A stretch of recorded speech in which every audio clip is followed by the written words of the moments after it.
All right, now it's 18, they're 18 years old. It's time to go to school. You had that money, you've been investing hopefully for a long time. What happens at that point? Well, you decide where you want to go to school, which is always the big thing. But it's pretty simple. When you decide it, the university, you tell the university how you want to pay, and they sign up. And I think now the check is sent to the participant, but it's soon to be sent directly to the universities. And I think we might be the first in the country to do that. I would say, when I first found out is, why didn't everybody do that? Mm-hmm. Who knows? It's one of those things that nobody ever did. I said, well, nobody wants to touch the check. Right. Have them wire that money directly to the university. So if that's not here, it's soon to be here. So that's a great thing.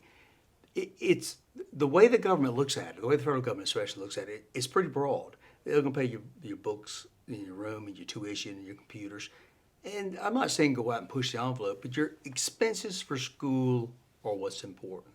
And if they're reasonable and justified, you pull that money out in a tax-free manner and give it to the university, and that's all it takes.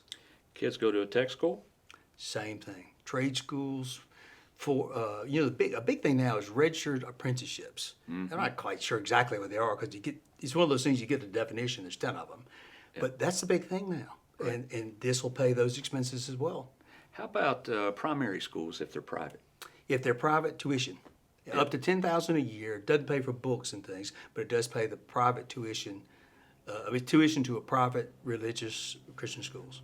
What about colleges, though, outside of that? Does it pay only tuition, or can you use that money for anything that's college-related? College expenses. And we have a big, long list of them. Right. I mean, you can't, go to the ice cream store and claim that because you're stressed. But there's reasonable and prudent expenses are covered. Right, room and board. Yeah. Computers. What if you lived off campus? Rent for an apartment. I believe that's correct. Yeah. Right. Fees, insurance plans. The universities spend a fortune. They charge a fortune in all these expenses and fees. Right. Yeah, they keep tuition low by jacking up the fees. Right. So all that's paid for.